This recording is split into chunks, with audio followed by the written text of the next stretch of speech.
살아나시며 예수님이 금요일 날 오후 3시에 돌아가셨거든요. 그래서 금요일 오후 3시에 돌아가셔서 주일 날 새벽에 부활을 하셨어. 그럼 토요일 이렇게 했을 때 사실을 정확히 계산해서 따지면 만 이틀도 지나지 않은 건 거죠. 그런데 이제 여기 사흘 만에 죽은 자 가운데서 다시 살아나셨다고 그랬어요. 그래서 이게 뭐냐면 만 3일이 걸린 게 아니라 사흘째 날, 3일째 날 부활하셨다라는 거예요. 그렇게 자 죽은 자 가운데서 다시 살아나셨대요. 죽은 자는 쉽게 말해서 뭐예요? 시체를 얘기하는 거죠. 시체, 죽은 사람. 그래서 예수님의 부활은 돌아가신, 그러니까 시신 상태에서 부활이 일어났다라는 거죠.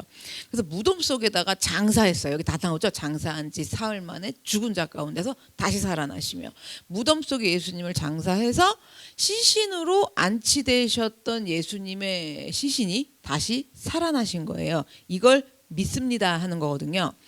자, 만약에 예수님이 시신이 되지 않으셨다면, 즉 죽지 않으셨다면, 죽지 않으실 수도 있잖아요. 그런데 죽지 않으셨다면, 그래서 죽었다가 다시 살아나신 것이 아니라면 우리 인생은 뭐냐면 시체가 된 상태로, 시체처럼 영영 그렇게 끝나버리고 마는 거예요. 예수님이 죽었다 사신 게 아니면 우리는 시체 상태로 영영 끝나버리고 마는 거예요. 그래서 예수님께서 죽은 자 가운데서 죽은 자가 되셨다가, 그 얘기예요. 죽은 자 가운데서는 죽은 자가 되셨다가 다시 살아나셨기 때문에 우리는 영적으로든 육적으로든 시체가 되어도 소망이 있다는 거죠. 자, 일단 영적으로 시체가 되어도 그 영을 살리시는 분이기 때문에 소망이 있고, 예수님이 살아나셨기 때문에 육적으로 죽어도 소망이 있어요. 왜냐면 또 우린 영원히 사는 거기 때문에 천국 가갖고, 그죠? 그 하나님과 영원히 하는 이런 것들이 있어서 전부 예수님이 죽은 가운데서 살아나셨기 때문에 우리가 영이든 육이든 전부 시체가 돼도 소망이 있는 겁니다. 자, 그럼 장사한 지 사흘 만에 죽은 자 가운데서 살아나시며, 이 믿음의 구절, 이 구절을 우리가 믿음으로 고백할 때마다 우리는 뭐냐면 어떠한 죽음 같은 상황들 있잖아요.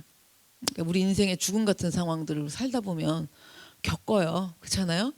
근데 그 죽음 같은, 죽을 것 같은 상황, 그 죽을 것 같은 절망에서도 이 고백으로 인하여서 우리는 소망을 가진다라는 거예요. 그래서 이걸 고백하는 게 어떤 의미냐면 소망을 갖게 된다는 거죠. 죽을 것 같은 상황에서도. 그 다음에 하늘에 오르사 하나님 우편에 앉아 계시다가예요. 예수님은 이제 성령님의 능력으로 하늘에서 인간 세상으로 잉태되셔서 들어오셨잖아요. 이렇게 들어오셨다가 이 세상에서 구원 사역을 다 마치신 다음에 하늘로 올라가셨어요. 그 하늘에 오르사. 자, 그래서 뭐냐면 구원이 일어난다는 건요, 철저하게 하늘로부터 내려오는 일이라는 거예요. 결코 땅에서 생기지 않고 옆에서 구원이 일어나는 게 아니고, 그리고 뭐 사람한테서 일어나는 게 아니고 돈으로 일어나는 것도 아니에요. 더군다나 그렇게 그런 것들로 인해서 우리에게 구원이 오진 않아요. 구원은 오직 위로부터, 하나님에게로부터. 왜? 이 예수님이 죽어서 부활하셔서 하늘에 오르셨기 때문에 하늘에 오르사, 하늘에서부터만 내려온다라는 거예요. 이 이야기는 하나님한테만, 그러니까 하나님으로부터만 가능하다. 이게 하나님의 전능하심입니다. 그래서 그렇게 부활하셔서 예수님은 어디 계시대요? 전능하신 하나님 어디 계시대요? 오른쪽에 우편에 앉아 계시다라는 거예요. 그럼 왜 오른쪽일까? 왼쪽이 아니고, 우리 있잖아요. 그 오른팔 좋아하잖아. 왼팔보다는 그런 개념인 건데, 뭐냐면 왜 오른쪽이냐면 하나님이랑 동등한 권위를 가지고 계셔서 그 오른편에 계시다라는 거예요. 동등한 권위를 가지셨기 때문에.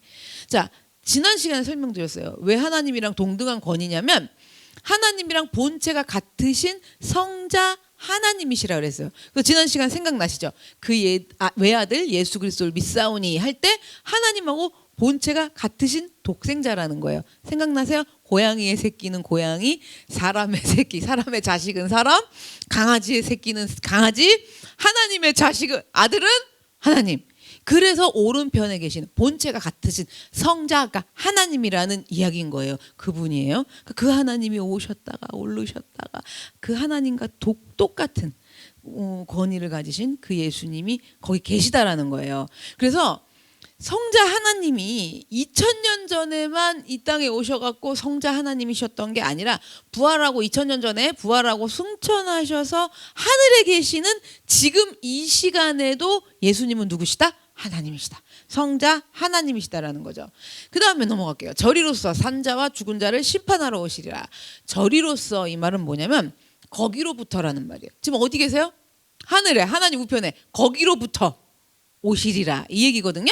그래서 거기로부터 하늘로부터 다시 오신다라는 얘기예요. 자, 근데 죽은 자를 심판하러 오신대요. 마태복음 24장 30절을 좀 볼게요. 그때 인자의 징조가 하늘에서 보이겠고 그때 땅의 모든 족속들이 통곡하며 그들이 인자가 구름을 타고 능력과 큰 영광으로 오는 것을 보리라. 뭐 타고 오신대요? 구름 타고 오신대요. 찬양에도 많이 있었죠. 구름 타고 오실 때 이러면서. 자, 근데 이거를 영적인 의미로 이제 잘 모르면 어떻게만 느껴지냐면, 진짜 구름. 근데 우리 막 산신령도 무슨 신선도 막 구름 타고 막 있지 않아요? 나라라 슈퍼보드에 누구야? 손오공도 구름 타더만. 그런 이미지로 생각돼요. 구름 타고 오신다는 게. 그래서 어렸을 때 구름 타고 오신다 그러고 하늘을 아무리 봐도 과학적으로 말이 안 돼. 구름을 어떻게 타? 그거는 그렇잖아요. 말이 안 되는데 구름 타고 오신다라는 거예요. 그래서 그래 하나님이니까 가능하지. 그리고 억지로 믿는 거죠. 그래서 구름을 타고 오신다 이게 그 신기하고 막 믿어. 우리가 믿기는 믿는데 진짜 그때 가봐야 알잖아요. 근데 이게 신기하고 놀라운 것이 아니라 이게 뭐냐면 거기로부터 오신다라는 의미가 강한 거죠. 그래서 부활하셔서 하늘에 오르셔갖고 하나님 우편에 앉아 지금도 계시는데 거기로부터 하나님 우편에 앉아 계신 그 하늘에서 오신다. 이건 거예요, 정확히. 그걸 믿습니다 하는 고백인 거예요, 사도신경이. 그래서 예수님이 첫 번째 오신 걸 초림이라고 그래요. 그리고 이제 다시 오실 건 재림이라고 그러거든요. 그래서 초림은 이미 예수님이 이제 태어나셔서 이 땅에 오셨을 때 그게 초림인데, 그때 예수님이 오실 때 구약 성경에, 예수님이 오시기 전 구약 성경에 엄청난 분량으로 예언을 했어요. 계속 성경 안에 예수님이 오신다라는 예언이 그 예언한 말 그대로 이루어졌어요. 이사야 7장 17, 14절 보면 읽진 않지만 노란 줄만 좀 보세요. 처녀가 잉태하여 아들을 낳을 것이라고 구약 성경에 이게 나와 있어요. 자, 실제로 그대로 이루어졌어요. 예수님은 누구에게서 태어났어요? 동정녀 마리아에게서 태어났어요. 구약 시대에 예언한 거예요. 또 미가서를 좀 볼게요. 5장 2절 보면 예수님께서 베들레헴에서 태어나실 걸 예언했어요. 여기 보면 베들레헴 에브라다야 너는 유다 족속 그리고 자기 이스라엘 다스릴 자가 내게서 내게로 올 것이라. 베들레헴에서 태어나실 걸 예언하는 장면인데 실제로 예수님이 정말 베들레헴에서 태어나셨어요. 스가랴서 보면 9장 9절 보면 시온에 따라 크게 기뻐할지다. 자, 노란 줄만 볼게요. 겸손하여 나귀를 타시나니 나귀의 작은 것 곧 나귀 새끼니라. 예수님이 나귀를 타신다는 거예요. 자, 보세요. 예수님이 나귀 새끼를 타고 예루살렘에 입성할 거라는 예언이에요. 정말 근데 예수님이 실제로 들어가실 때 새끼 나귀를 타고 들어가셨어요. 뿐만 아니라 이제 이사야서 53장 전체는 예수님이 태어나시기도 전인데 예수님이 오시면 메시아가 오시면 순환을 당할 것을 예고한 게 53장 이사야서 전체 내용이에요. 53장 전체. 그래서 실제로 예수님이 오셔서 그대로 이사야서 53장에 있는 내용대로 순환을 당하셨어요. 그래서 이처럼 하나님께서 구약 성경에 예수님이 오실 것을 말씀해 주셨고, 그런데 그 말씀하신 예언대로 문자 그대로 이루어진 거예요. 그래서 왜 이렇게 그대로 이루어졌는가? 이거는 뭐냐면 하나님 말씀 앞에서는 그 어떤 거짓 예수도 설 수 없다. 이건 거예요. 거짓 예수가 설 수 없어요. 그렇기 때문에 예수님이 이건 초림 때 예언한 건데 예수님 다시 오신다고도 말씀해 주셨어요. 그러면 예수님이 다시 오실 때는, 재림하실 때는 하늘로부터 오시리라는 그 말씀도 반드시 문자 그대로 이루어질 거라는 걸 믿는 거죠. 우리는 이제 믿을 수 있는 거예요. 그래서 왜 이렇게 예수님에 대해서 예언을 하고 그대로 그 예언 그대로 이루어졌느냐? 왜 그러냐면 누구든지 간에 예수님, 그러니까 인간의 몸에서 태어나면 결코 재림하신 다시 오신 예수가 아니라는 거예요. 이 당시엔 그렇게 해서 오실 걸 예언했고, 자, 다시 오실 땐 구름 타고 하늘에서 오신다 그랬어요. 그러니까 지금 내가 재림 예수다 뭐 이런 사람들이 있는데, 절대로 결단코 구름 타고 하늘에서 물 하늘로부터 거기로부터 저리로서 거기서 오시는 것이지 절대로 인간의 몸에서 태어나지 않아요. 그러니까 이만희가 그 어디야 저기 맨 끝에 있는 요한계시록 보면은 날개 두 날개 막 독보하거든. 근데 그게 대한항공 날개라는 거예요. 왜냐하면 어머니가 자기 임신해서 배웠을 때 비행기를 타고 갔대. 그 날개가 말도 안 되는. 그 요한계시록만 딥답해요. 신천지는. 그래서 그렇게 하고 자기가 이제 보혜사 성령이다. 이게 재림 예수 개념이거든요. 절대 인간은 없어요. 그러니까 인간의 몸에서 태어난 사람이면 결코 재림 예수가 아니다라는 걸 이미 증명하시기 위해서 구약에 예수님을 그렇게 예언하셨고 문자 그대로 이루셨고 우리 다시 예수님 오실 때도 성경에 있는 그대로 이루어질 거라는 거예요. 우린 그거를 믿습니다. 그러는 거예요. 이걸 믿지 않으면 이제 이단에 끌려가고 그냥 거기 가면 혹한다니까요, 여러분. 이단에 왜 빠지는 줄 아세요? 안 믿는 사람이 빠지는 게 아니에요. 저 믿는 사람들이 빠져요. 자, 그래서 그동안에 우리나라에서만 해도 자칭 재림 예수가 얼마나 많았는지 몰라요. 시대적으로도. 그래서 이들이 주장하는 것들은 전부 일단 거짓말이에요. 일단 어머니에게서 났기 때문에 전부 거짓말이에요. 사람의 몸에서 태어났기 때문에 이들이 하는 말들은 무조건 거짓이에요. 자, 그래서 재림하실 다시 오실 예수님은 반드시 하늘로부터 오신다라는 거예요. 그래서 제가 다시 오실 예수님을 좀 생각을 막 해보면 믿으니까 와, 내가 천국 가기 전에 살아생전에 볼 수 있을까 싶어요. 어떻게 보고 싶으세요? 아니요, 일단 천국으로 가고 싶으세요. 근데 괜찮아요. 천국 가도 우리 거기서 다 버는 거예요. 그래서 상관은 없어요. 자, 어쨌든 그런데 그러면 이제 궁금한 게 뭐냐? 이런 부분들을 사도신경을 통해서 잘 알아야 되는 거예요. 그래야지 이제 이단에서 하는 소리들이 혹하지 않아요. 만약에 예수님이 재림을 하시는데 우리나라 쪽에서 재림을 하신 거하고 우리도 오늘 본다 했으니까 하늘에서 하고 예수님이 쫙 우리나라 쪽에서 재림을 하신 거야. 그럼 지구 반대편에 있는 사람, 저 뭐 미국이나 뭐 아프리카 반대편에 유럽 쪽 이쪽에 있는 사람은 예수님이 재림하신 걸 어떻게 알까? 소문으로 알죠. 이런 소리 하지 마시고 소문이 아니라 일단 이게 소문으로 해갖고 이게 될 일이에요? 어떻게 알까? 반대편은 그렇잖아요. 지구는 둥그니까 알아요? 그건 아니잖아요. 자, 근데 어떻게 아느냐?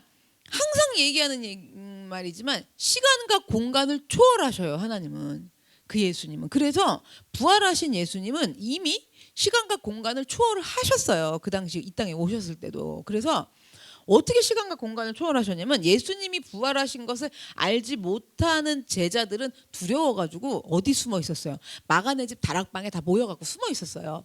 그런데 제자들 가운데 예수님이 문 두들기고 들어오셨어요? 그냥 벽 사이로 들어오셨어요. 만져봐야 믿냐 그러면서 빙 들어오신 거예요. 이게 모든 시간과 공간이 초월하는 거거든요.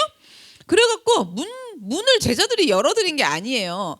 베드로가 죽다 살았을 때는 열어줬죠. 그래갖고 도로 그냥 베드로가 아니라고 그냥 유령을 본 거라 그랬잖아요. 근데 예수님은 그렇게 열어드린 게 아니라 예수님이 그냥 들어오셨단 말이에요. 그래갖고 그렇게 부활하신 예수님은 호련이란 말이죠. 호련히 제자들 가운데 나타나신 거예요.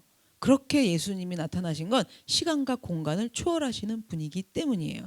그렇기 때문에 구름 타고 오시는 예수님을 우리 지구 반대편에 있는 내 딸, 막 우리 아들 나오면 누가 못 보면 어떡하지? 우리 선교 지역에 지금 내가 후원한 사람들 못 보면 어떡하지? 걱정 안 하셔도 돼요. 어디 특정한 공간에만 있는 사람들만 볼 수 있는 게 아니에요. 지구 반대편에 있어도 시공간을 초월하기 때문에 가능해요, 여러분.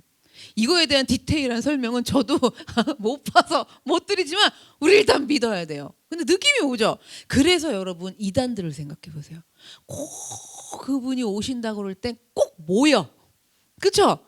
몇 시. 그래가지고 어떻게 해요? 그 전에 어디야? 무슨 선교? 다미선교회. 그때도 어떻게 해요? 그냥 밖에서 막 취재들을 하고 그 안에 다 모였잖아요. 거기 안 들어가면은 못 하는 거예요, 이제. 말이 돼요? 그러면은 그렇잖아요. 그렇지 않다라는 거죠. 이렇게까지 설명드리는데도 이단에 빠지시는 분들은 아니 여기 계신 분들 말고 이걸 모르는 거죠. 그걸 믿는 거죠. 그래서 예수님은 시간과 공간을 초월하셔갖고 하늘로부터 임하시기 때문에 지구상에 있는 모든 사람들이 동시에 다 볼 수 있습니다. 우리가 그분을 믿는 거예요. 자, 그러면 예수님이 재림하시는 이유가 뭐냐? 왜 오시느냐? 이게 안 궁금하세요? 그냥 믿어야 될 것 같아서 우리는 강압적으로 믿어. 안 믿으면 안 될 것 같잖아. 근데 좀 알고 믿자는 얘기죠. 예수님이 재림하시는 이유가 뭐냐? 우리 사도신경에 나왔어요. 저리로서 산 자와 죽은 자를 뭐하러 오신대요? 심판하러 오시리라. 재림하시는 이유는 심판하러 오신다는 거예요. 예수님께서 반드시 심판주로 다시 오실 거예요. 다시 오세요, 여러분. 절대로요. 그런데 자, 이제 그러면 심판하러 오신다고 하니까 예수님 재림이 별로 반갑지 않아. 왜 안 반가울까요? 우리는 심판이라는 말을 싫어해요. 그렇잖아요. 아주 뭐 심판대로 따르면 그냥 인생이 다 망한 걸로 생각을 하는데, 그러니까 예수님이 심판하러 오신다고 그 개념이 여기 강하니까 예수님 오면 너무 무서울 것 같지 않아요? 어떻게 생각하세요? 혜원이 무서워? 아니야? 오로지 큐티? 자, 아니 저는 무서웠어요. 전에 이 믿음이 없을 때는 예수님, 나 죽기 나 살아있을 때 오시면 안 돼. 그렇잖아요. 그게 심판하러 오신다고 하도 그러니까 그때는 이게 다 뭔지를 몰랐던 거죠. 그래서 우리는 무섭고 별로 반갑지 않고 기다려지지 않아요. 또 예수님 다시 오실 예수님 어서 오셨으면 좋겠어요. 이거 잘 안 돼요, 고백. 왜? 여기 내가 너무 가진 게 많은데 이거 심판당해갖고 다 뺏기면 어떡해. 이런 개념이어서 반갑지가 않아요. 자, 근데 정확하게 아셔야 돼요. 뭘 정확하게 아시냐면, 믿지 않는 사람들에게는 심판은 영원한 멸망인 거예요. 그런데 우리가 전능하사 천지를 만드신 하나님 아버지의 그 외아들이신 예수 그리스도의 십자가에 못 박혔고 장사한 지 사흘 만에 부활하신 그 예수님을 믿는 우리는요, 그렇게 구원받은 그분을 믿는 우리들은요, 심판이 뭐냐면 기억하세요. 하나님의 셈하시고 상 주는 분이에요. 셈하셔서 상 준다라는 거예요. 셈하여 갖고 상 받는 날이 무슨 날이다? 심판 날이다. 이런 건 거죠. 그래서 하나님께서 우리 각자에게 맡겨주신 뭐 재능도 있고 달란트도 있고 물질도 있고 사명도 있고 뭐 봉사의 자리도 있고 여러 가지들이 많아요. 그런 각자에게 맡겨주신 그런 것들을 그게 뭐 좋은 거네 나쁜 거네 뭐 이런 거 생각하시면 안 돼요. 하나님하고 나하고의 문제잖아요. 그래서 뭐냐면 그렇게 그런 모든 것, 내가 가지고 있는 것들, 건강도 물질도 다 이런 모든 내가 누려왔던 모든 것들, 좋아요. 그 모든 것들을 우리가 어떻게 사용했는지 하나님이 모두 셈하셔서 상 주는 날이 심판 날이다. 이 얘기인 거죠. 셈하셔서 상 주는 날. 믿으십니까? 히브리서에 있어요. 11장 6절. 믿음이 없으면 제가 말씀드리는 이 얘기를 못 믿으세요? 자, 그래서 믿음이 없이는 하나님을 기쁘시게 하지 못하나니. 그러니까 제가 지금 말씀드린 이 얘기를 믿으면 하나님이 얼마나 기쁘겠어, 안 기쁘겠어? 그렇잖아요. 재림 싫어요. 이러는데 그게 안에서 내가 그동안 누렸던 모든 것들을 하나님 앞에 어떻게 사용했는지 하나님이 셈하셔서 상 주시는 날이다 하는 그 믿음이 없이는 하나님을 기쁘게 하시지 못하나니, 하나님께 나아가는 자는 반드시 그가 계신 것과 또한 그가 자기를 찾는 자들에게 상 주는 이심을 믿어야 할지니라 그랬어요. 그래서 하나님이 셈하여서 상 주시는 분임을 분명히 믿으라고 하시는 거예요. 상 주시는 이심을 믿고 우리는 하나님께 나아가고 하나님이 계신 것을 믿고 하나님을 찾는 자가 돼야 된다라는 거예요. 여기 다 있는 말이에요. 지금 히브리서 안에 상 주는 거꾸로 올라가시면 돼요. 상 주시는 이심을 믿고 하나님께 나아가고 하나님이 계신 것을 믿고 하나님을 찾는 자가 되어야 된다라는 거예요. 그래서 금송아지 찾는 것도 굉장히 중요해요. 금송아지가 여호와 하나님, 날 구원하신 여호와 하나님이라고 금송아지를 그냥 가장 귀한 돌도 아닌 나무도 아닌 금속고 그런 걸로 만든 게 아닌 금으로 내어드려서 만든 이 송아지, 그렇게 하나님인 줄 알고 믿음인 줄 알고 섬기고 살았으면 또 어떻게 착각을 하냐면, 그렇게 많이 섬겼으니까 상 주시는 이심이라고 또 철석같이 믿어요. 그래 안 그래? 그렇게 제가 생각해 보니까 옛날을 생각하면 상 받을 게 너무 많았다고 생각했어요. 그렇잖아요. 그리고 내가 어떻게 신앙생활을 했는데, 내가 어떻게 예수를 믿었는데, 이게 굉장히 강했거든요. 근데 이제 그런 게 아니라 정말로 하나님이 나한테 주실 상이 무언지를 이제 너무 알겠고, 좀 이따 내가 하나님께 뭘 드려야 되는지 또 설명할 때 드릴게요. 그래서 아무리 상 주신다고 해도 하나님께 나아가고 하나님을 찾고 믿는 것이 힘들고 어렵다고 그러면 여러분 어떤 현상이 일어나요? 상 필요 없어요. 저 줘도 안 가져요. 이래요. 너무 그러니까 진짜. 그리고 이 상이 뭔지를 몰라. 근데 제가 말씀드렸잖아요. 영과 육의 죽음, 부활은 그 회복이 일어나는 거예요, 여러분. 근데 하다가 여기 있는 거예요. 지금 히브리서에 하나님께 나아가는 게 너무 힘들죠. 왜 나를 죽이고 버려야 되니까. 그래서 하나님을 찾고 믿는 것이 너무 힘들고 어렵단 말이에요. 더 이상 못하겠단 말이에요. 그래서 이제는 그 상 필요 없어요, 이러는 거야.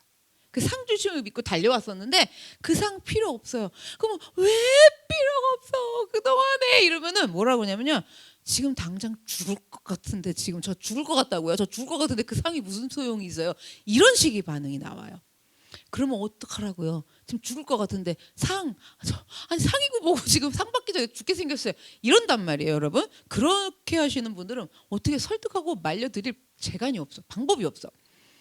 자, 그러면서 상이고 뭐고 다 필요 없다면서요? 하나님이 말씀하여서 약속하신 세마여 갖고 상 주시는 그 상이 우스운 거예요, 사실은. 그리고 내가 더 줄 것 같은 게 지금 더 크지, 하나님이 세마여서 상 준다는 건 내가 줄 것 같은 이게 지금 더 커 보이는 거지, 하나님이 주시는 상은 유치한 거예요. 그러니까 작아 보여요. 근데 이렇게 작아 보여 이러면 여러분이 은혜를 안 받으셔. 유치하게 보는 거예요. 제 단어 선택이 너무 세요? 그렇지 않아요. 근데 이게 회개로 들어갈 때는 그렇지 않아요. 하나님이 약속해서 상 주신다고 그 한 상이 내가 지금 겪고 있는 상황보다 훨씬 못한 거예요. 유치한 거예요. 우스운 거예요. 그 사람은 그러니까 뭐예요? 그러면 하나님보다 나를 더 크게 여긴다라는 거죠. 그래서 대충 정도껏 진짜 하나님을 믿는 사람이랑 어느 경지까지로 얘기해 볼까? 사도 바울의 경지. 그래서 주를 위해서 참수형까지도 불사하는 바울이랑 그렇게는 못해요. 전 참수형 못 당해요, 여러분. 당할 것 같으세요? 아예 기대를 마세요. 어쩌면 뭐 안 돼요, 저는 못해요. 근데 바울은 했단 말이에요. 자, 베드로도 했고, 그러니까 대충 정도껏 하나님을 믿는 사람이랑, 저는 참수형은 못해도 그것까지는 하지. 아무리 무슨 일이 있어도 내 죄를 본다. 왜? 나는 100% 죄인이고 그 죄에서 구원하신 거기 때문에 이 상황 가운데 내가 이것을 깨닫고 여기서 날 구원하신다라는 걸 믿어야 된다. 이거는 할 거예요, 저는. 자, 그래서 어쨌든 그걸 넘어서서 지금 주를 위해서 목숨까지도 참수형까지도 지금 불사하는 바울이랑 대충 하는 사람이랑 하나님 나라에서 지금 하나님 앞에 똑같은 대우를 받는다면 말이 돼요, 안 돼요? 사실 억울하세요? 아니에요. 그건 그렇지 않아요. 정말 그렇지 않. 똑같은 대우를 받는다면 정의의 하나님이 아니세요. 그러면. 근데 하나님은 정의로운 하나님이기 때문에 똑같은 대우를 받을 수는 없어요. 그래서 정의의 하나님은 공평하신 하나님이시기 때문에 뿌린 대로 거두게 하시는 하나님이세요. 반드시 세마여서 상 주세요. 근데 여러분이 또 여기서 너무 속상해하지 마세요. 지금 우리가 이렇게 벗어내는 중이야. 이렇게 때밀어 갖고 씻는 중이야. 뭐냐면 그동안 내가 금송아지 섬겼던 방식이 자꾸 세마여서 상 줄 거라고 생각을 해요. 그건 아니에요. 그거 아니에요. 그거 아닌 계속 정말로 이제 상 주심이 뭐냐, 세마여 주시는 게 뭐냐, 우리가 그것들을 계속 조금씩 알아가는 중이니까 너무 낙심하지 마시고요. 그래서 즉 심판하시는 하나님을 믿을 때 앞이 보이지 않는 너무나 깜깜한 현실이어도 뭘 바라보는 거예요? 상 주시는 이심을, 세마여 상 주시는 이심을 바라보면서. 그러니까 자녀 문제를 놓고 봤을 때도 너무 앞이 깜깜하고 답이 안 나와. 그래서 우리는 뭐예요? 믿음이 없이는 하나님을 내가 기쁘시게 못하다니, 그죠?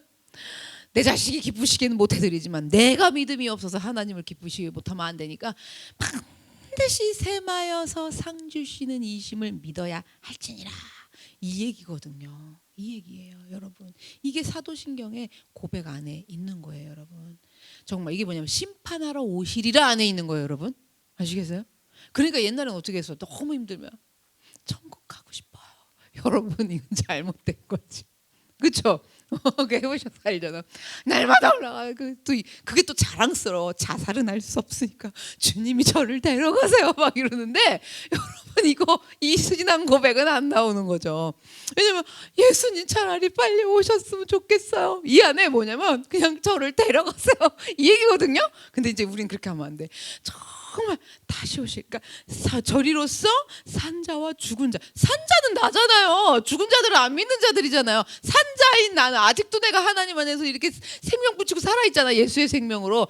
그 산자인 나를 심판하러 세마여 상주러 오시리라 하면서 너무 앞이 안 보이는 뭐 자녀건 무슨 상황이건 남편이건 우리 가정들에 대해서 여러분 믿으셔야 된다라는 거예요. 이 사도신경 굉장히 중요해요.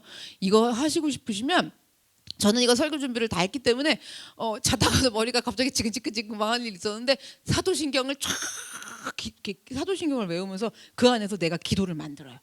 전능가사 천지를 만드신 하나님을 내가 하나님 믿는데요. 그럼요. 그 하나님이 나를 자녀로 삼아주고 그 기도가 나와요, 여러분. 그래서 그걸 좀 하실 수 있게 설교를 들으시면서 여러분이 받아들이신 걸 이렇게 사도신경을 딱딱딱 쓰셔서 그 안에 해석을 좀 다시 해보세요. 그러면 전자동으로 나와요. 그러니까 갑자기 너무 살고 싶지 않아. 그럼 이제 뭐야? 살고 싶지 않아. 그럼 뭐예요? 사도신경 중에 저리로서 산자와 죽은 자 산자 심판하러 오시리라 할 때 이 안에서 세마여 상주시는 이심을 믿습니다. 여러분 우리 이거 좀 훈련돼야 되지 않을까요? 이 믿음으로 살면 못할 게 없어요. 정말로. 그리고 이게 맞는 믿음이 올바른 믿음이에요. 초월하는 믿음이에요. 바다 위를 걷는 믿음이야. 내가 진짜 바다를 걷는 제자를 얼마나 키우고 싶었는데 여러분 아시겠죠? 그래서 여러분 그렇게 상주시는 이심을 바라보면서 여러분 올바른 믿음으로 참된 믿음으로 살아가는 삶을 걸어가고 추구할 수 있는 거예요. 신앙의 정도를 가는 거예요. 자, 그러면 이제 지난 시간에 하나님에 대한 고백, 이제 여기까지는 예수님에 대한 고백, 심판주로 오신다라는 걸 믿는 예수님에 대한 고백. 자, 요 다음부터는 뭐냐면 성령님에 대한 고백이에요. 성삼위일체니까 성령을 믿사오며 그러잖아요. 이제부터 성령님이에요. 성령을 믿사오며 그래요. 내가 성령님을 믿는다라는 말인 거예요. 자, 그럼 여기서부터 나오는 모든 사도신경의 고백은 성령님이 하신다라는 걸 믿습니다. 성령님이 하신다는 걸 믿습니다. 이렇게 되는 거예요. 그래서 거룩한 공회, 이것도 뭐냐면 거룩한 공회도 성령님이 역사해 주신다는 걸 믿습니다. 성도가 서로 교통하는 것도 성령님이 역사해 주셔야 됩니다. 믿습니다. 이렇게 다 붙이시면 돼요. 그럼 해석이 돼요. 자, 그러면 성령을 믿는데 일단 구체적으로 뭘 믿는 거냐면 거룩한 공회부터 믿으셔야 돼요. 거룩한 공회를 믿는다는 게 뭐냐면요. 거룩한 공회가 뭐냐면 이게 사실은 이제 뭐 천주교 옛날에 그게 초대교회죠. 거기서 나온 말이긴 한데 이게 쉽게 말씀드리면 보편적인 교회를 믿는다라는 뜻이에요. 특별한 교회가 아니에요. 어떤 교회? 보편적인 교회. 자, 그거 뭐냐면 교회는요, 여러분 누구든지 남녀노소 빈부 귀천을 막론하고 어울러줘야 된다라는 거예요. 미국에는요 이런 게 있어. 흑인이랑 이게 좀 심하잖아요. 인종차별이. 그러니까 백인들만 모이는 교회가 있어요. 지금도 있을 거예요. 백인들만 모이는 교회가 있대요. 그래서 이렇게 되면 보편적인 교회가 아니에요. 진정한 의미에서 하나님이 예수님 그 아들로 세우신 교회의 모습이 아닌 거예요. 자, 그러면 백인들만 모인 교회가 있어가지고 흑인들이 우리 못 들어가니까 우리끼리 예배한다 이래갖고 흑인들만 따로 모이는 교회들도 있어요. 거기도 그러면 참된 교회가 아니라는 거죠. 백인과 흑인이 한데 모두 어우러지는 보편적인 교회가 돼야 된다라는 거예요. 그래서 자, 이게 이제 우리 한국으로 오면 이런 거 있어요. 가끔 이제 우리가 출석하는 교회는 이대 나온 권사님이 나오셔갖고 새벽 기도하시고 서울대 나온 의사 장로님이 대표 기도를 하시고 막 이래요. 자, 그런 엘리트들만 모였어요. 이런 교회가 있어요. 여러분 수준 높은 교인들만 모였대 또. 수준 높은 교인들로만 구성되어 있어서 우리 교회 너무 좋아요 이런 얘기들을 제가 듣기도 하거든요. 그게 그런데 그렇게 정말 모인 게 사실이라면 그 교회는 보편적인 교회가 아니에요. 여러분 우리들 교회 갔을 때 이제 간증 들어보면 위에 뭐 캠브리지 출신 뭐 어디 출신 뭐 이래갖고 뭐 서울대 이렇지만 아니에요. 그렇지 않아요. 막상 너무 힘든 사람 이런 사람이랑 다 어우러져 있어요. 그래서 여러분 정말 우리가 생각하기에 이런 말로 하잖아요. 세상적 말로는 소위 이제 수준 높은 사람, 소위 수준 높은 사람들이 자기하고 자기 수준에 전혀 미치지 못하는 사람들이랑도 예수 안에서 격이 없이 어울러질 수 있는 교회여야 진정한 교회예요. 그래서 여러분 싸우지도 않고 어머 왜 이러세요? 집사님 그럼 너무 무서워요. 이러는 성도들과 걸레짝이 위로 올라갔다 나다 소뚜껑이 하늘에 붙었다 하는 모든 성도들과 다 어우러지는, 그죠? 요즘 조용하더라고요. 다 어우러지는 여러분 그런 보편적인 교회가 돼야 돼요. 우리 교회가 정말 그랬던 것 같아요. 그래서 제 지하교회 때 제가 이렇게 하고 이제 반주하고 이러고 이제 무조건 설교 시간 되면 잤어요. 그러고 자고 있으면 김지혜 집사가 초등학생이었나? 중학교 1학년쯤이에요. 콕콕 찔러요. 왜? 그러면 언니라 했을 것 같아요. 언니 오늘은 정상인이 왔어. 정상인이. 그리고 이렇게 봤더니 정상인 교회 오빠야. 그 정상인 교회 오빠들이 근데 얼마 못 버텨. 왜냐면 너무 기대에 못 미치는 분들이 와서 신라의 달밤을 부르고 막 그런 막 절해요. 막 이렇게 그런 걸 보니까. 근데 하여튼 그때부터 그렇게 격이 없이 어우러졌어요. 자, 그게 진정한 교회라는 거예요. 그래서 예수님이 한 공동체를 이루실 때 보면요. 거부도 있었어요. 아리마대 요셉이 굉장히 거부거든요. 예수님 장사칠은. 그래서 거부도 있었고 사내들인 의원도 있었어요. 가난하고 무식한 어부들도 있었어요. 비천한 창녀들도 있었어요. 불의한 세리도 있었어요. 매국노 취급당하는 로마 제국에서 하수인 노릇하는 백부장도 있었어요. 이 모든 사람을 다 어울러서 예수님은 한 공동체, 지체를 이루신 거예요. 우리가 그걸 믿으셔야 돼요. 그래서 교회는 이렇게 보편적인 교회가 되어야 한다라는 건 거죠. 그러면 교회가 이러한 교회가 되려면 어떻게 해야 되는가? 어떻게 해야 되는가? 교회가 이런 보편적인 교회가 되려면 어떻게 하냐면 내가 먼저 보편적인 사람이 되어야 돼요. 그래서 정말 나나 잘하자가 정말 중요한 것 같아요. 체육대회 때 이거 던지기를 하면 목사님한테 표어로 나나 잘하자를 하려는데 청년분들이 목사님 너무 심해요 하지 마요 이랬는데 나라도 잘하자 나나 잘하자 이게 핵심이에요. 이게 뭐냐면 정말 보편적인 교회가 되려면 내가 먼저 보편적인 사람부터 돼야 돼요. 그 성도들이 모인 게 교회이기 때문에. 그래서 요즘 세상 말로는 이런 말 들어보셨죠? 나랑은 코드가 안 맞아 코드가 안 맞아 이러잖아요. 코드가 안 맞는다라는 말을 이제 사용을 잘하는데 나하고 코드가 맞는 사람하고만 어울리고 좋아하겠다라는 세상 방식. 나하고 코드가 맞는 사람이랑만은 같이 봉사하고 나하고 코드가 맞는 사람이랑만 같은 셀에서도 뭘 하겠다. 이런 세상 방식은 그리스도인에게는 절대로 해당되지 않습니다. 그래서 사도신경에 거룩한 공예를 믿는다 이 얘기거든요. 거룩한 공예를 믿는다는 고백은요. 이거 근데 그렇게 안 돼. 그러니까 보편적인 교회를 저 사람은 그냥 알러지가 날 것 같단 말이에요. 머리가 지끈지끈 거리는데 막 그리고 막 지나가도 숨이 안 쉬어지는 사람들이 있어요. 저만 그래요? 지나가면요 소름이 돋으면서 숨이 안 쉬어지는 사람들이 있어요. 너무 힘들게 하니까. 자, 코드가 안 맞다 숨도 안 쉬어진단 말이에요. 그런데 거룩한 공예, 보편적인 교회라는 것을 믿습니다. 이건 뭐냐면 성령님이 이렇게 안 맞는 나이기 때문에 성령님이 보편적인 내가 되게 하기 위해서 도와주신다는 걸 믿습니다. 이 얘기예요. 아시겠죠?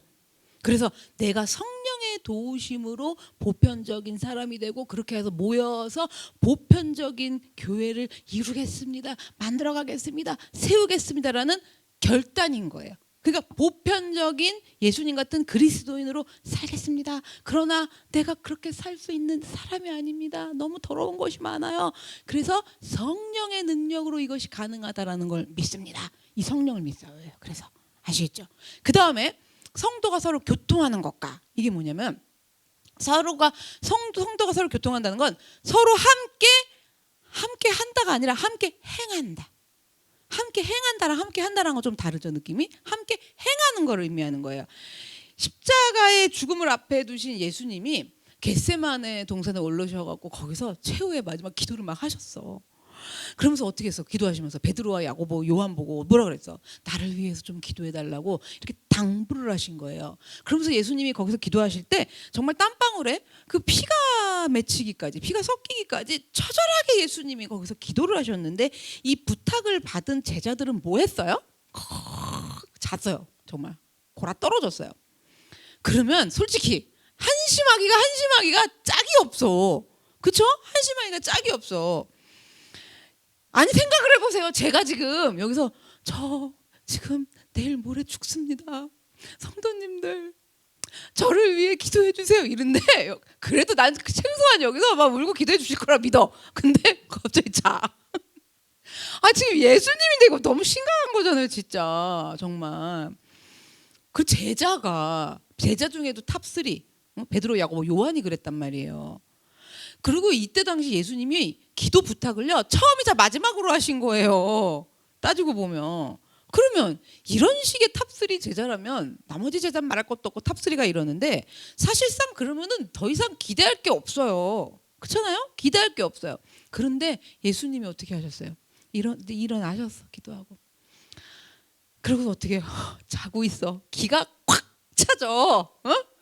그런데 가서 제자들을 깨우면서 뭐라고 하셨는 줄 아세요? 일어나라, 함께 가자. 그러셨어요. 함께 행하자. 이 함께 행하자가 이게 뭐예요? 그러니까 이 십자가의 이 구원의 일들을 같이 행하자 이러는 거예요. 행하게 생겼어요? 제자들 보면 그렇잖아요. 그런데 그렇게 깨우면서 같이 가자고 그러시면서 이 제자들과 함께 행하신 거라는 거예요. 그게 성도가 서로 교통하는 거예요. 그런데도 제자들은 그렇게 해서 아니 그 정도 해줬으면 또 얼마나 감사해. 그런데 예수님이 십자가에 못 박혀 돌아가시는 가장 결정적인 순간에 이들은 주랭랑을 쳤어요. 그럼에도 예수님은 부활하신 예수님은요 주랭랑 쳐서 마가의 다락방에 숨어 있는데 어떻게 하셨어요? 찾아가셨어요. 시공간을 초월하시면서 찾아 들어가셨고 그 다음에 어떻게 하셨느냐? 승천하시기 전까지 제자들이랑 40일을 함께 행하신 거예요. 이게 성도가 서로 교통하는 진리예요. 우리 주위에 내 주변을 보면 나랑 뭔가 코드가 맞는 내 수준과 같은 사람이 있고 내 수준에 전혀 미치지 못하는 사람이 있어서 그 얘기를 들어보면 기가 넘어가 막 그런 사람도 있고 또 내 수준보다도 월등한 사람도 있어요. 내 수준보다도 월등하면 또 우리는 자격지심을 또 그 사람이 싫단 말이에요. 그러니까 나보다 높은 사람, 나보다 낮은 사람, 나랑 비슷한 사람 이런 사람들이 다 있는데 그런데 성도가 교통하는 것들은 이러한 모두들과 함께 행한다라는 거예요. 함께 간다라는 거예요. 그래서 또 성도의 교통은 뭐냐면 함께 사귄다라는 거예요. 함께 사귀면서 그 사귀는 가운데서 각자 나의 신앙이 확장되어 가는 거예요. 그래서 그리스도인은 반드시 어느 교회이든지 간에 소그룹 모임에 참석을 하셔야 돼요. 주일 예배만으로는요 성도가 함께 교통하며 사귀는 게 불가능해요. 거룩한 공회와 성도가 서로 교통하는 것을 내가 할 수 없는데 성령의 능력으로 하심을 믿습니다. 이렇게 되는 게 불가능해요. 소그룹이 아니면은. 그래서 셀 모임 또 양육 받는 자리들 이런 거 있잖아요. 그 다 모임이잖아요. 소그룹 모임이잖아요. 거기서 그런 모임을 통해서 함께 교통하면서 사귀면서 함께 행하면서 자 뭐가 있냐면 나는 겪어보지 않았어. 난 경험하지 않았는데 이번 주에 저 사람이 겪고 경험하고 온 거야. 그런 것들을 다른 사람을 통해서 깨닫고 그럼 내 신앙이 확장되죠. 그렇게도 할 수 있고 자 내가 주님 앞에 다 받지 못한 것들이 있어. 그게 뭐 깨달음이든 뭐 은혜든 뭐 어떤 뭐 물질적인 걸 수도 있어요. 뭐 여러 가지 받지 못해갖고 부족한 것들 연약한 것들을 지체들과 함께 그 지체라는 사람을 통해서 다른 사람을 통해서 공급받으면서 체험받을 수 있어요, 여러분. 그렇게 해갖고 신앙의 경지가 계속적으로 서로 넓어지게 되는 거예요.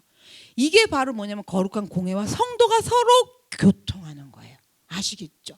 그런데 우리가 아무리 의지를 갖고 함께 해야 돼, 보편적이어야 돼, 막 이러고 여기다 참을인, 차르밀인, 참을인 쓴다고 해도 넘어가요, 막 이게 기가. 그래서 성도가 교통하려고 함께 행한다라는 건 사실 정말 불가능해요, 여러분. 내가 정말 오늘 여기서 뛰어내려 죽으면 죽었지 진짜 죽을 것 같단 말이에요. 불가능해요. 이 모든 것들은 근데 뭐냐면 오직 성령의 능력과 도우심 속에서만 가능한 거예요. 그 성령을 내가 믿사오며 해야 돼요. 이 고백을 드려야지 어떻게 이 부분을 좀 뛰어넘지. 그렇게 하고 가셔야 돼요. 그래서 우리는 사도신경에 있는 이 내용으로 고백해야 되는 거예요. 이 통해서 고백해야 되는 거예요. 성령을 믿사오며, 성령을 믿사오며. 여러분, 성령을 믿사오며 할 때 자꾸 기복적인 걸로 생각한단 말이에요. 그냥 성령님이 들어와고 그냥 쭉 내가 그냥 막 슈퍼맨처럼 막 예수빠 이렇게 나올 거라고 생각을 하는 거죠. 지원이가 오늘 전도하러 갔어요. 친구들 2명을 전화가 왔어요. 갑자기 엄마 이러대. 엄마가 신의 악단 영화를 좀 끊어줘야 될 것 같대. 왜 했더니 내가 얘들한테 성령을 임하게 해야겠대. 처음에 네가 왜 임했대? 성령을 얘들한테 좀 내리게 해서 하기 위해서 신의 악단을 보러 가야겠다는 거예요. 말이 너무 웃기잖아요. 그래서 성령을 네가 붙는 게 아니고 지원아. 근데 어쨌든 그거 보고서 늘 교회 좀 나와라 했더니 다음 주에 갈게요. 막 이러면서 너 좀 잘해봐 치죠. 막 이랬거든요. 그러니까 어쨌든 우리가 그 성령 이르면 뭔가 찌찌찌 이런 능력이라고 생각을 하죠. 맞아요. 능력 많은데 뭐냐면 거룩한 공예와 성도가 서로 교통하는 거. 그 보편적인 교회, 내가 보편적인 사람이 되는 거 못한다고요. 내 쏘가지로는. 그래서 그 성령님을 믿사오며 성령의 도우심을 믿사오며 이렇게 해야 돼요. 우리 왜 연단 받으시는 줄 아세요? 자꾸 내가 하려고 그러는 것 때문에 그래요. 이게 내가 하려고 그러는 신앙이 우리 교회가 또 전 세계 1등인 것 같아요. 손을 들고. 그리고 우리 교회는 화장실 청소만 했다 하도 어떻게 해요? 야, 난 진짜 화장실 밥 먹어도 돼 거기 그냥. 그 화장실 1대 분이 여기 계시죠? 1대, 2대. 우리 지금 요즘에 안 해서 그렇지 1대, 2대 하실 때 빛나리 와 진짜 맨발로 들어가도 나는 진짜 5성급 호텔보다도 깨끗한 게 우리 교회 화장실이었어 진짜. 그 다음 대를 이으는 사람이 나오는 게 문제가 아니라 좋아요. 그때 당시에 그 신앙도 너무 좋아요. 근데 약간 이해가 되실 거야. 그러면서 지금 변해오면서 뭐냐면 내가 왜 그때 그렇게까지 했었는가 하면서 하나님 앞에 우리가 지금은 성숙한 믿음 안에서 회개할 게 있어야 된다라는 거죠. 변기가 금송아지야. 그래가지고 거의 금이야 막 그냥 금 같았어 우리 교회 변기는 진짜. 여러분 그러니까 그러면서 뭐냐면 성령의 도우심 속에서 그러니까 보편적인 교회는 좀 화장실이 더럽기도 하고 이래야 되는데 우리는 보편적인 교회 아니라 특별한 교회로 생각해서 우리 교회 화장실은 전 세계 어느 교회 화장실보다 특별하다라는 내가 보편적이지 않은 생각을 갖고 우리 교회를 보편적이게 이해되세요 지금? 근데 그런 금송아지잖아. 그걸 다 하나님이 깨부수고 우리 그게 잔재가 계속 남아 있어요. 그래갖고 뭐 좀 하려 그러면 또 다시 그 습성이 딱 나온단 말이에요. 그렇기 때문에 이제는 그게 아니야. 성령을 믿사오며. 난 그게 안 되기 때문에 성령의 도우심 속에서 내가 이것들을 행하게 될 줄로 믿습니다. 이제 우리는 이거 하셔야 돼요. 성령을 믿사오며. 너무 은혜롭지 않아요? 그럼 이제 성령이 오셨네 할 때도 눈물이 쭉 나야 돼. 내가 안 되는데 그 성령이 오셨네 믿습니다. 하나님 내가 우리 안에 의인 되려고 그러는 거예요 자꾸. 부처님보다 더 나으신 분들이 나올 것 같아. 그렇잖아요. 그게 아니에요 하나님. 내가 자꾸 부처님처럼 막 의인 되고 싶고 믿음 좋은 사람 되고 싶고 그냥 털면 거룩 막 이렇게 나와. 때리면 거룩 막 이렇게 이런 거 막 나와야 될 것 같은 우리 이 병이 심해요 원래. 그러니까 우리 교회만 그렇다는 게 아니라 잘못 믿으면. 그런데 그것이 아니라 하나님 나는 그럴 게 아닌데 성령으로 인하여 그러면서 성령이 오셨네 할 때 아직 안 오셨는데도 오셨네 하면 눈물이 쫙 이게 성령을 믿사오며 이렇게 되는 거예요. 아시겠죠?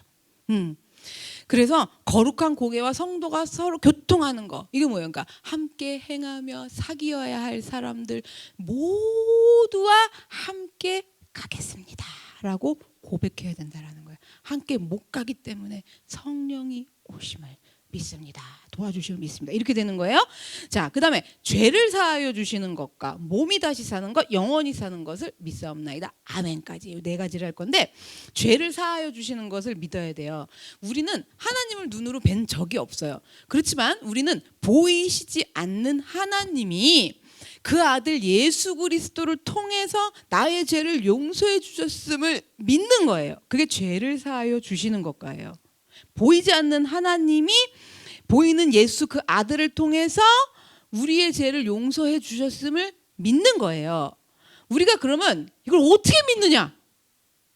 왜냐하면 일단 예수님부터 2000년 전 서양 남자를 우리가 왜 믿어요? 이런단 말이에요. 우리 삼촌들이 그랬다 그랬잖아요. 믿어도 한국 종교를 믿어야지. 왜 저기 저 멀리 있는 남의 나라 종교를 믿으며 2000년 전에 외국인을 왜 믿냐고 막 이랬단 말이에요. 상현이 아빠가 그랬는데 여러분 그 아들 예수 그리스도를 통해서 그 죄를 용서해 주셨음을 믿는다는 거 이거 안 믿어져요. 그래서 뭐냐면 성령을 믿사오며가 또 붙는 거예요. 여기는 그 죄를 예수님을 통해서 나를 용서해 주셨음을 믿사옵니다. 안 믿어진단 말이에요. 못 믿는단 말이에요. 근데 성령의 도우심으로 믿을 수 있습니다. 믿게 되었습니다. 이런 고백인 건 거죠.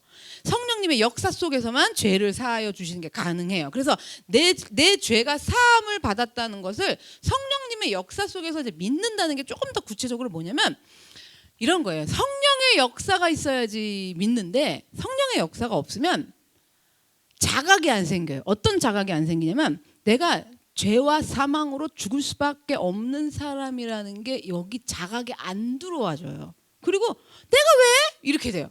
내가 뭘? 이렇게 돼요. 내가 언제? 아무려면 내가 그 정도로 이래요. 이건 뭐냐면 내가 죄와 이 사망으로 인해서 죽을 수밖에 없는 인간이라는 자각이 안 들어와지는 거예요. 이 자각이 있어야 되는데 이게 생기겠어요? 그렇잖아요. 이게 생기겠냐고요.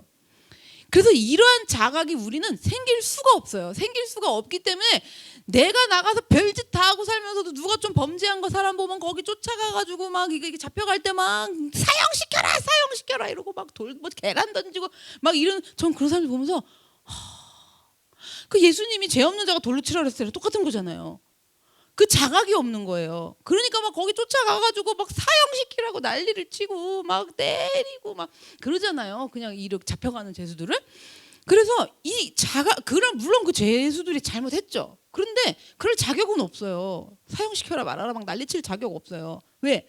내가 사망당할 사람이라는 자각이 없는 거예요. 그 자각이 안 생겨요, 여러분. 그래서 자꾸 스스로 나는 의인이라고 생각이 들어요. 그리고 예수를 잘못 믿으면 믿을수록 나는 그런 사람이 아닌 거야. 내가 하나님의 자녀인데 내가 예수를 믿는데 나는 그런 사람이 아니라는 이게 자꾸 생기면 죄와 사망으로 난 죽을 수밖에 없는 자각은 더욱더 안 생기죠. 그러니까 신앙생활 하면 할수록 더욱 안 생기는 거예요. 잘못 믿으면.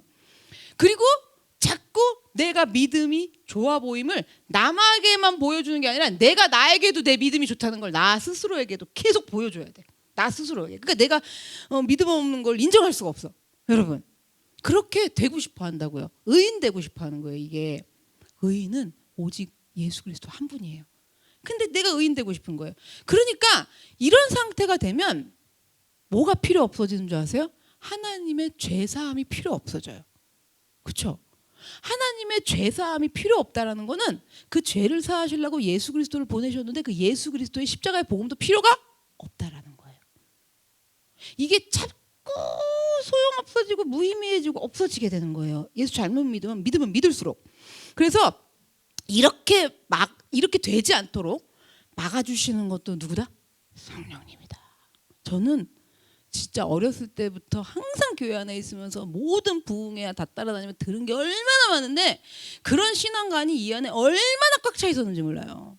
정말 나를 죽여라, 난 죽고 오늘 순교해서 천국 간다, 막 거의 막 이런 신앙이었단 말이에요. 그걸 박살을 내려고 하나님이 우리 남편부터 다 붙여갖고 연단시킨 거라는 걸 깨닫기까지 10년도 더 걸렸던 것 같아요.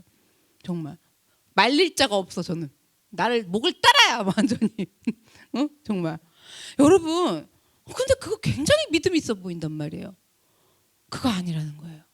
그래서 하나님의 제사함이 필요가 없어. 왜? 나는 그런 사람이니까.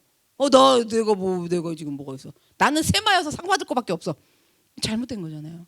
세마여서 상 받는다는 걸 믿는다는 게 이런 식으로 믿는 게 아닌 거잖아요. 그래서 하나님의 제사함도 필요 없고 하나님의 제사함이 필요 없으면 그 아들 예수 그리스도 십자가의 복음도 필요 없게 된다라는 거예요. 그래서 오직 성령을 믿사오며, 자, 성령의 도우심이어야 내가 죄인됨을 자각할 수가 있어요, 여러분. 이게 그 생각. 근데 이렇게 성령의 도우심으로 죄인 되는 걸 자각하는 경우는 죄책감 안 생겨요. 죄책감에 노예되지 않아요. 근데 의인 되고 싶어서 죄가 없어야 되는 경우는 계속 눌려요. 근데 성령의 도우심으로 자각하면, 제가 죄인됨을 자각하면 여러분 그렇지 않아요. 자유해요. 그리고 십자가의 예수 그리스도에게 나 자신을 온전히 맡겨드릴 수 있게 돼요. 그래서 자유한 거예요. 내가 뭐 그렇게 괜찮을 것도 없고 의인 될 것도 없고 믿음 좋을 것도 없고 이 모든 것들은 성령의 도우심으로 돼야 되는, 나는 그러한 죄와 사망에서 건져지는 사람이고 거기서 건짐 받아야 되는 사람이기 때문에 오직 누구에게만 의탁해요? 예수님에게만. 그러니까 하나님과 예수님이 절대적으로 필요하고 의지하고 붙드는 사람이 되는 거예요. 그래서 예수가 필요하고 하나님 의지해야 된다 이러니까 또 기복으로 들어가가지고 금송아지 없어질까봐 죽어라 붙들어. 그건 예수님 하나님 붙은 거예요? 금송아지 붙은 거예요? 금송아지 붙은 거예요. 이거 찾기 굉장히 어려워요, 여러분. 신앙생활 많이 한 사람일수록 더 어려워요, 찾기가. 그래서 이런 것들을 우리가 온전하고 그 바른 신앙생활을 하려면 성령님의 도우심이 있어야 하고, 이런 것들을 제가 깨닫고 또 우리 성도님들은 이런 말씀이 들리시고 이런 게 얼마나 복 받은 건지, 우리 교회 세마여서 얼마나 상 주시는 건지, 그렇잖아요? 내가 죄인됨을 볼 수 있고 어떤 죄와 어떤 사망에서 나를 건지신 것을 볼 수 있고 퍽하면 난 글로 뛰어들어갈 수밖에 없는 도우심 아니면 안 된다라는 걸 알 수 있고, 그래서 예수 그리스도 안에서 믿음으로 의롭다 인정받는 거예요, 여러분. 그렇게 해야 인정을 받아요. 그 상태가 의롭다고 인정받는 거예요. 예수님 때문에. 예수가 없어지면 안 돼요.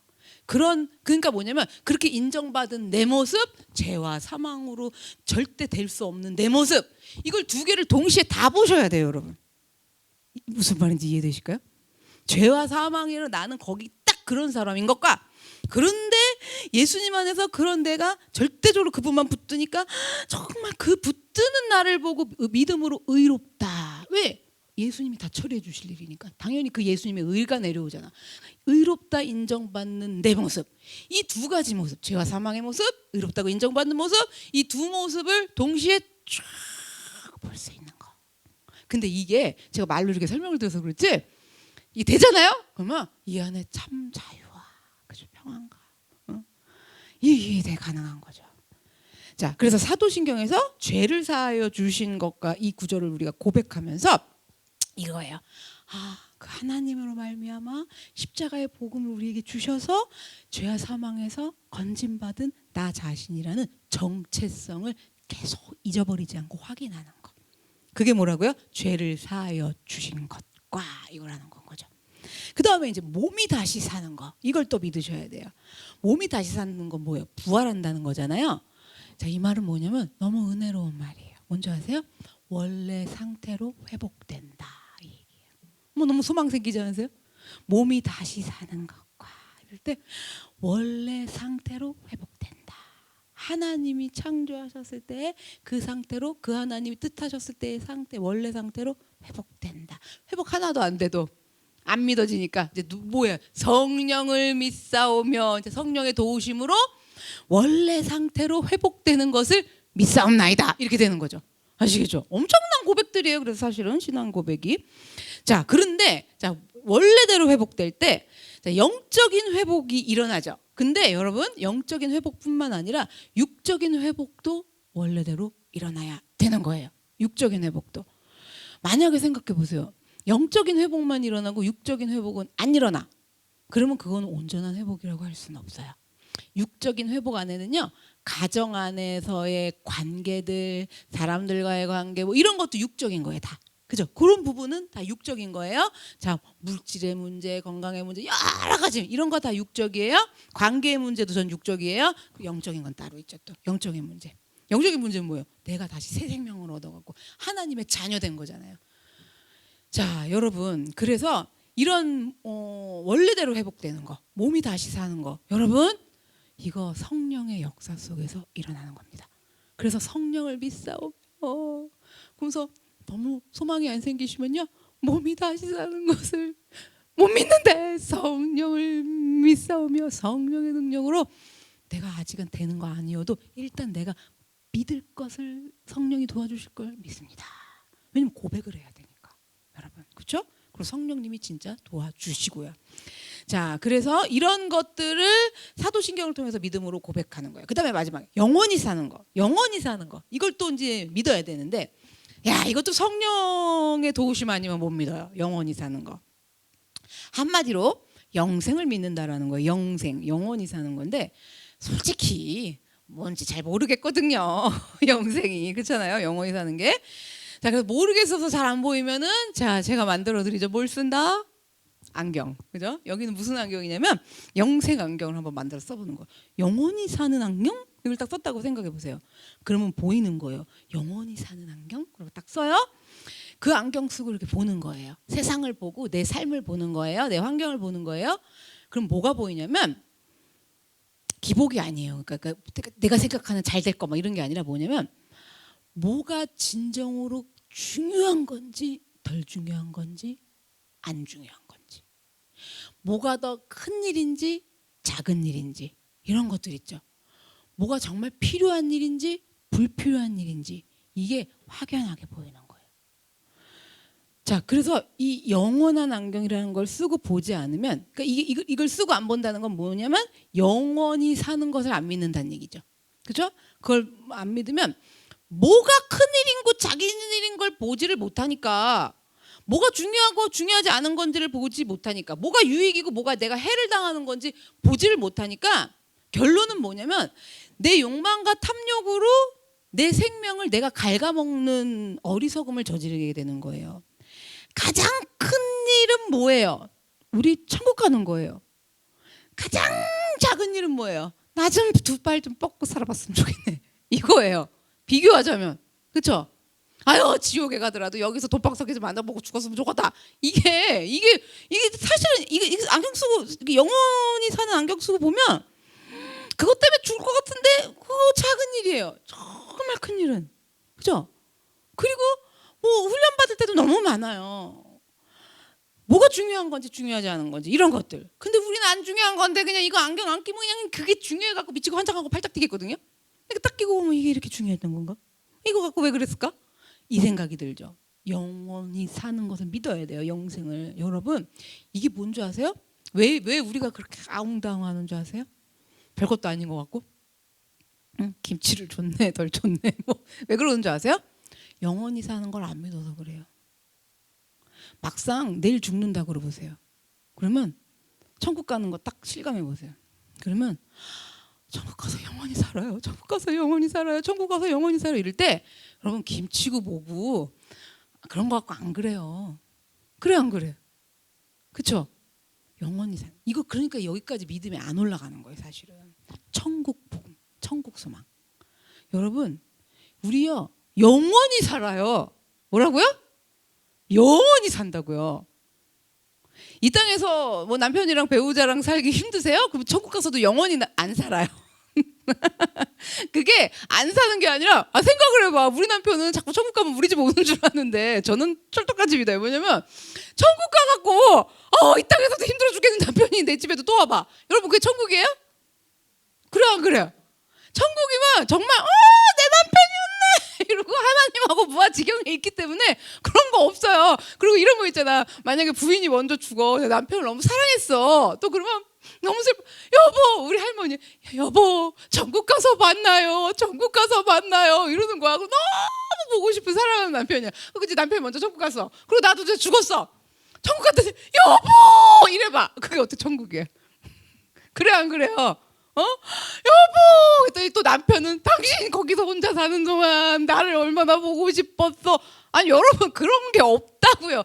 이렇게 생각하면 그게 굉장히 감동적일 것 같지만 그런 감동은 감동도 아니야. 그건 천국에서는 괴로움이에요. 그런 거 없으세요? 강한식 집사님 슬프세요? 이미영 집사님이랑 그렇게 천국 가고 위야 이런 거 없어요, 여러분. 정말. 그러니까 뭐 만약에 엄마가 돌아가셨어 막, 엄마! 이거 천국 아니야. 너무 슬프잖아. 우리 엄마네 끝. 내 딸이어도 내 딸아! 이거 아니라니까. 딸이네 끝. 여러분, 뭐라 딸이네도 안 할 것 같아. 모르겠어. 그냥 내가 생각해 딸이네 뭐 이 정도? 여러분, 그러니까 영원히 사는 게 중요하다고. 거기서 그러한 곳에서 그러니까 하나님하고 독대하면서 그냥 아주 그냥 하나님 앞에 딱 섰을 때, 저는 몇 번 경험해봤거든요. 진짜 하나님이 날 끌어올리셔갖고 어떻게 할 수 없는 그 어떤 생각도 여기 요만큼도 들어오지 않고 하나님하고만 맞닥뜨려 있는데 막 하나님 이러기만 하는데, 그리고 제가 그걸 경험하고서는 야, 천국 가면 이거의 몇 배야 하나님이랑 그 상태. 여기서 은혜 받는 거 발톱의 때 속에, 세균의 발톱의 때 속에 때만큼도 안 되는 거예요. 천국 가면. 여러분, 영원히 산다고요. 거기서 영원히. 얼마나 중요한데요, 영원히 사는 게. 그러면 그 천국 가서 그 하나님 뵈는데, 그 좋은 하나님 뵈는데, 여러분, 천국 가서 하나님 보여드릴 수 있는 게 뭔지 아세요? 우리 저기 딱 제가 들어오면 애들이 목사님 막 이러고 보여준단 말이에요. 저 기다렸다가 우리도 그럴 거예요. 어린아이처럼 하나님 앞에 하나님 막 이러는 거야. 하나님한테 뭐 보여주는 건지 아세요? 이 세상 떠나갖고 하나님 앞에 섰을 때 하나님 앞에 보여드릴 수 있는 건요, 세상에서 내가 잘한 거, 막 내가 믿음이라고 생각하면서 그냥 금송아지였는데 그거 막 금송아지 다 꺼내갖고 보여드려. 막 그런 거, 뭐 이런 뭐 악착같이 또 여기서 움켜쥐고 이것만큼은 안 돼요 막 이래갖고, 주님 이것만큼은 안 돼요 하도 그러니까 주님이 알았다 여기서 갖고 살아라 뭐 이런 것도 있을 수 있잖아요. 그러면 또 우리가 그렇게 고백해, 하나님이 이걸 나에게 이 세상에서 주셨어요 뭐 이런 것도 있을 수 있잖아요. 그러니까 너무 좋아가지고 천국 갖고 보여줄 수도 있잖아요. 하나님 이거 얼마나 이거 끝까지 주셔갖고 감사해요 뭐 이런 거, 뭐 움켜쥔 거, 악착같이 한 거, 모은 거, 뭐 이런 거 다. 여러분, 그런 거 하나님 앞에 보여드리는 게 아니라는 거예요. 뭐냐면 영원히 사는, 우리가 천국 가서 하나님한테 보여드릴 수 있는 건요, 여기서 내가 하나님 때문에 포기한 거, 내가 하나님 때문에 손해본 거, 물질로도 손해보고, 여러분 이 마음, 이 심보, 이걸로도 손해본 거, 여기 그냥 죽이느라고 막 손해본 거, 하나님 때문에 참은 거, 하나님 때문에. 진짜 저도 힘들어요. 힘든데 내가 하나님 생각하면, 하나님이 나한테 천국에 제가 간 것도 아니지만 이 땅에서 하나님이 나한테 이것도 주고 이것도 주고 이것도 이렇게 해주고 이것도 이렇게 해주고 이것도 이렇게 해주고 이렇게 해준 게 너무 많은데, 제가 생각하기에 근데 내가 하나님한테 그럴 수 없지. 하나님 때문에